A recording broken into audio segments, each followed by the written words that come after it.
O Senhor esteja convosco. Proclamação do Evangelho de Jesus Cristo segundo João.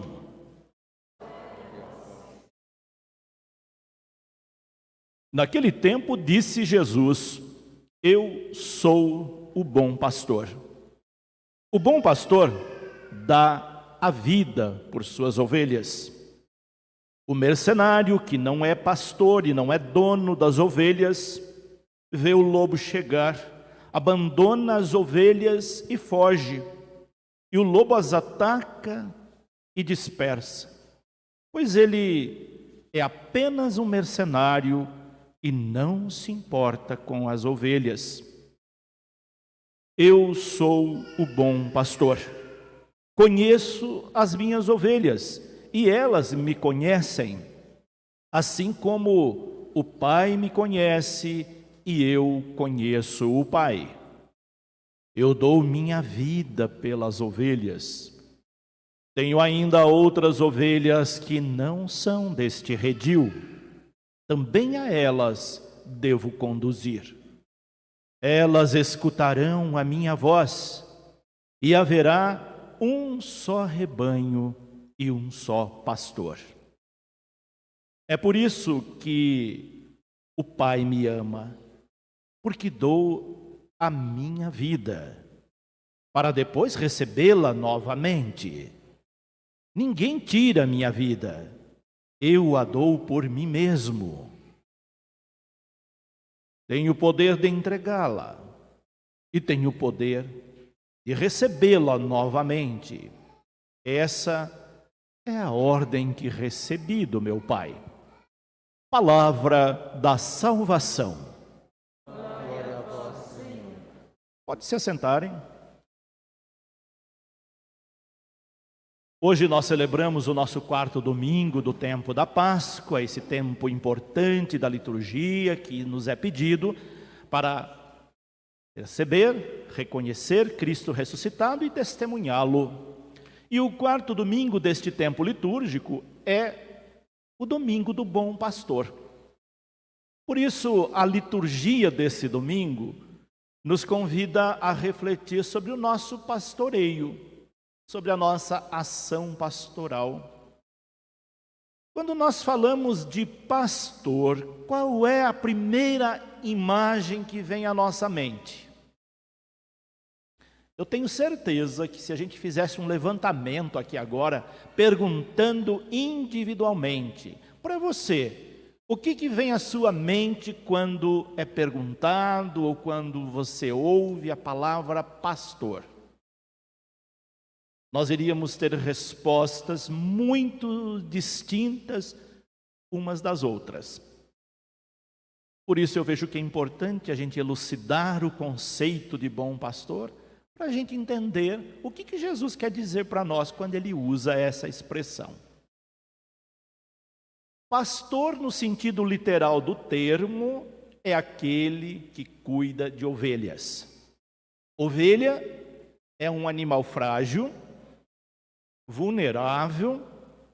Qualquer outro animal pode atacá-la, coagi-la, e ela se dispersar do rebanho e morrer. Uma ovelha pode morrer de susto, até com um cachorro que a ataque. Por isso ela precisa de alguém que cuide. Quem tem um rebanho de ovelhas sempre tem que ter o cuidado. E ali estará aquela pessoa que cuida dessas ovelhas, que a protege, tem o nome de pastor. No tempo de Jesus, era muito comum os pastores. Era o trabalho mais comum, mais visível. Todo mundo conhecia, diferente de hoje. A maioria não conhece, nunca viu um pastor cuidando de ovelhas. Mas naquele tempo isso era muito comum. É por isso que Jesus usa essa imagem agrária do campo para explicar como deve ser a postura, o comportamento daquelas que têm uma responsabilidade. Quando nos é confiada uma responsabilidade, nós estamos exercendo nossa missão de pastor. Responsabilidade na igreja, na família, na sociedade, em qualquer outro lugar. Foi-lhe confiada uma responsabilidade? Então você deve exercer a sua missão de pastor. Daquele que cuida, daquele que protege, daquele que defende. Por exemplo, hoje aqui nós temos o batizado dessas crianças. Por que criança tem padrinhos? Padrinhos é uma espécie de pastor. É aquele que vai ajudar a cuidar da criança, que vai ajudar a proteger essa criança. Vocês sabiam que tem pais que não cuidam das crianças? Tem pais que até matam as crianças. Nós estamos vendo na mídia agora recentemente aí um casal sendo processado porque matou o filho. Será que se essa criança tivesse padrinhos que os defendessem, essa criança seria morta? Provavelmente não. Padrinho tem que ser aquele que cuida, que protege, que exerce sua missão de bom pastor. Por isso que na hora de escolher padrinhos, os pais têm que ter o bom senso de escolher padrinho que vai acompanhar essa criança, que vai cuidar dessa criança junto com eles. É aquele que vai ver se os pais estão tratando bem a criança e, sobretudo, educando na fé católica. Por isso que tem algumas exigências para os padrinhos. O padrinho precisa ser católico, porque se o padrinho for de uma outra religião, como é que ele vai educar a criança na fé católica se ele não conhece a doutrina católica? Padrinho precisa ter pelo menos uma vida atuante na igreja, vir à missa dominical pelo menos. Porque se o padrinho não põe os pés na igreja, como é que ele vai ser exemplo para essa criança, ela vir à igreja? Então, pais, se vocês escolheram padrinhos que não vêm para a igreja, lamento dizer, escolheu errado. E se quiser desistir antes de batizar, pode desistir. Pode dizer assim, depois que o senhor falou, padre, eu desisto de ser padrinho. Pode, não tem problema, a criança espera mais um pouquinho, os pais encontram padrinhos que venham para a igreja, que dê exemplo para a criança. Outra coisa, padrinho não pode ser de longe. Como é que você vai escolher um padrinho que mora em outro estado, em outro país? Ele vai ver a criança pela internet? Como é que ele vai acompanhar o dia a dia dessa criança? Padrinhos, quanto mais próximo, melhor. Se puder ser o vizinho do lado, melhor ainda, porque ele vai estar acompanhando essa criança. Tem pais que escolhem padrinhos que moram numa cidade longe, num estado distante, num país distante. É meramente figurativo. Esse padrinho não vai ser pastor, porque ele não tem como acompanhar a criança. Mas acontece muito disso. Pais que chegam, já escolhi o padrinho. Só que o padrinho não se enquadra no perfil de pastor, daquele que vai cuidar da criança. Para que você quer padrinho? Não entendeu o sentido de ser padrinho. Padrinhos precisam ser casados ou solteiros. Por quê? Porque o sacramento do matrimônio é sacramento e batismo é sacramento. O padrinho está assumindo um sacramento para a criança. Tem pais que chegam no expediente paroquial e mentem que os padrinhos são casados na igreja e não são casados na igreja ou são separados. E aí então, como é que ele vai ser testemunha coerente para aquela criança de um sacramento se ele romper um sacramento? Por isso tem também essas orientações básicas. Quando os pais levam em consideração todos esses critérios, mostra que os pais estão cientes, conscientes do que é o sacramento do batismo. Mostra que eles entenderam que é ser bom pastor. Só que o bom pastor é aquele que age também em outras frentes. Lá em casa, como eu disse, como padrinhos ou como os pais, mas também na comunidade. A igreja usa um termo que tem essa referência. Quando alguém assume um trabalho na igreja, na comunidade, esse trabalho é chamado de pastoral. Pastoral é a ação do pastor. Então, todo agente de pastoral é um pastor. Não é só o Papa, os bispos, os padres que são pastores. Todo aquele que assumiu um trabalho pastoral, assumiu uma responsabilidade na igreja, é pastor. Só que Jesus faz um alerta muito importante para nós no evangelho de hoje. Se vocês prestaram bem atenção, vocês viram. Ele começa se identificando como exemplo de pastor. E coloca um adjetivo qualificativo nesse pastoreio. Eu sou o bom pastor. Grifem a palavra bom. Ele é o bom pastor. Ele é o modelo. Ele é o exemplo. Porque se a gente tiver como modelo uma outra pessoa, podemos decepcionar-nos a qualquer momento. Porque ser humano falha, mas ele não falha. Então ele se apresenta hoje para nós como o bom pastor. E começa a clarear, a definir duas categorias de pastores. E agora eu queria que vocês observassem quais delas você se enquadra mais. Ele diz que tem o bom pastor e tem o mercenário. O mercenário é aquele que parece pastor, se veste como pastor, às vezes aparentemente age como pastor, mas ele não é bom. Sabe por quê? Porque age em interesse próprio. Porque está fazendo algo para ter benefício para si, não pensando nos outros, não preocupado com as ovelhas. Tem muitos pastores, vou colocar entre aspas, desta maneira, que não são pastores, que são mercenários. Tem muitos na sociedade, tem na igreja, tem na família, tem em qualquer lugar.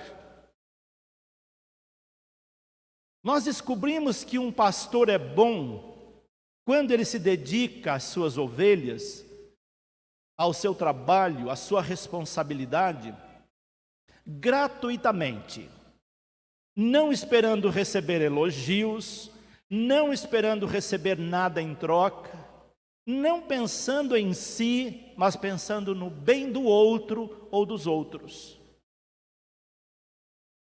Vamos pegar o exemplo de uma mãe ou de um pai, por exemplo, que é bom pastor.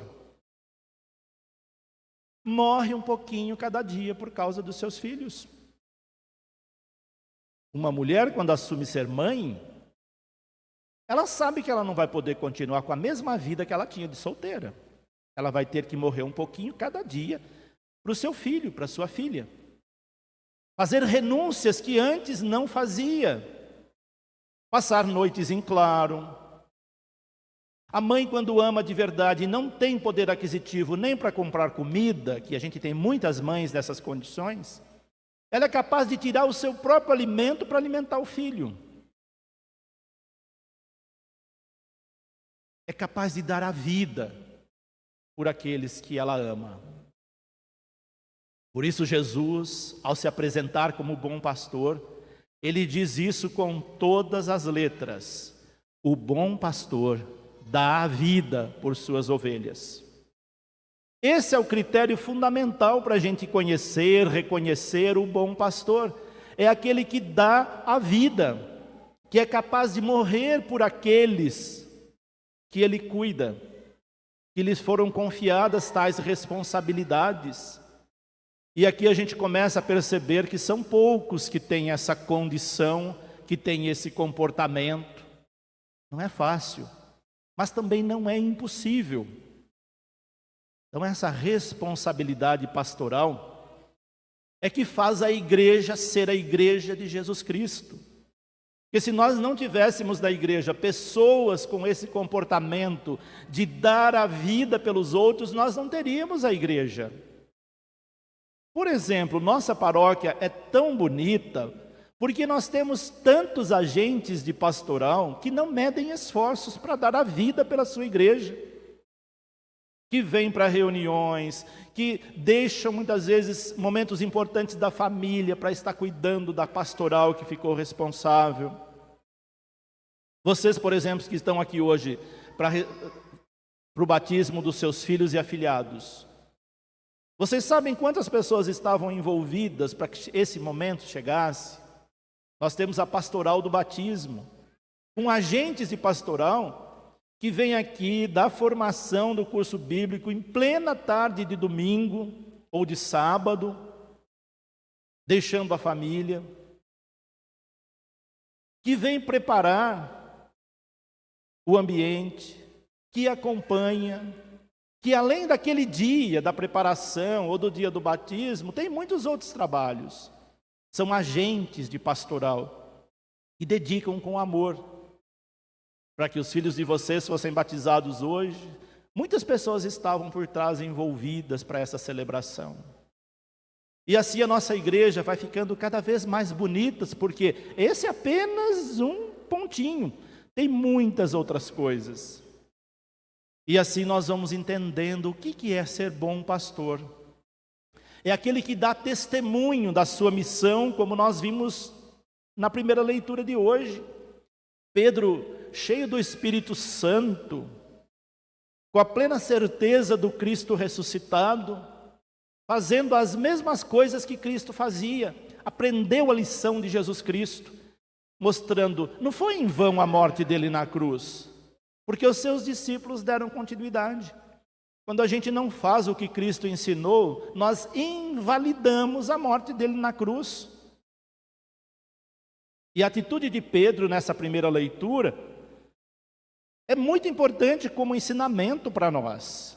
Pedro está diante dos poderosos do seu tempo, os chefes do povo, os anciãos, gente poderosa, que chamaram Pedro e começaram a interrogá-lo, dizendo: o que é que você está fazendo?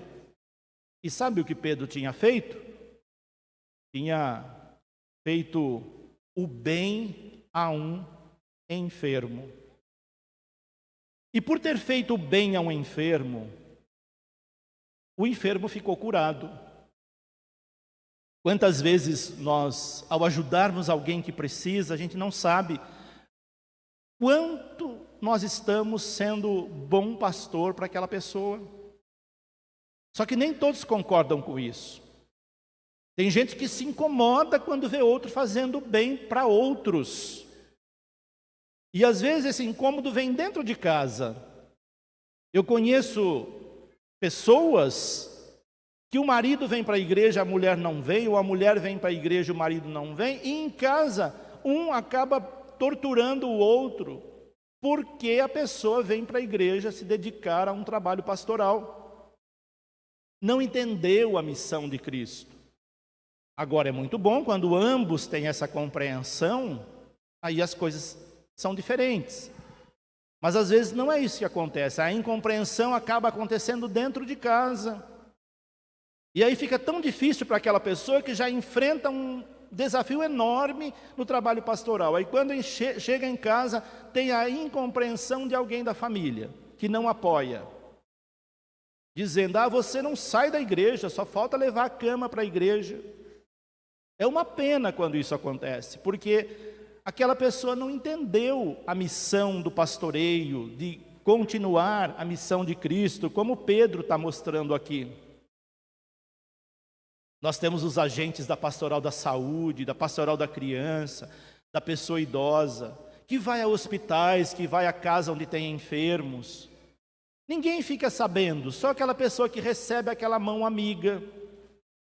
Quantas curas nós já tivemos de gente que estava abandonada em casa e que se recompôs por causa da visita de um agente de pastoral que foi lá ser solidário, estendeu a mão, disse para ela: você não está sozinho, a igreja está com você, Deus está com você. Isso é curativo, é o que Pedro faz aqui, que é muito criticado. Mas aí Pedro vai mostrar: eu estou agindo em nome daqueles que vocês rejeitaram. Por isso que esse salmo belíssimo que nós ouvimos, nós tivemos como resposta: a pedra que os construtores rejeitaram tornou-se a pedra angular, a pedra central, a pedra fundamental. Aquele que foi rejeitado agora é centro da nossa vida. Isso é conversão. E é isso que pais e padrinhos têm que mostrar para essas crianças. Que Cristo deve ser o centro da sua vida. E se vocês conseguirem isso, vocês já conseguiram a missão de ser bom pastor dentro de casa. E para encerrar, eu lembro o que diz São João na segunda leitura. Ele olha bem para os nossos olhos e diz: veja que grande presente de amor o Pai lhe deu, de ser chamado Filho de Deus. Já imaginou ser filho de Deus? Quantas pessoas não têm consciência disso e se comporta como escravo, como inimigo de Deus, como alguém que não tem parentesco divino? Quando a gente faz mal para alguém, fala mal de alguém, procede de forma inadequada, nós mostramos que não temos parentesco divino, não temos filiação divina, porque um filho de Deus, uma filha de Deus não se comporta dessa maneira. E essa consciência é importante que tenhamos como cristão. A partir de hoje, essas crianças serão cristãs, católicas,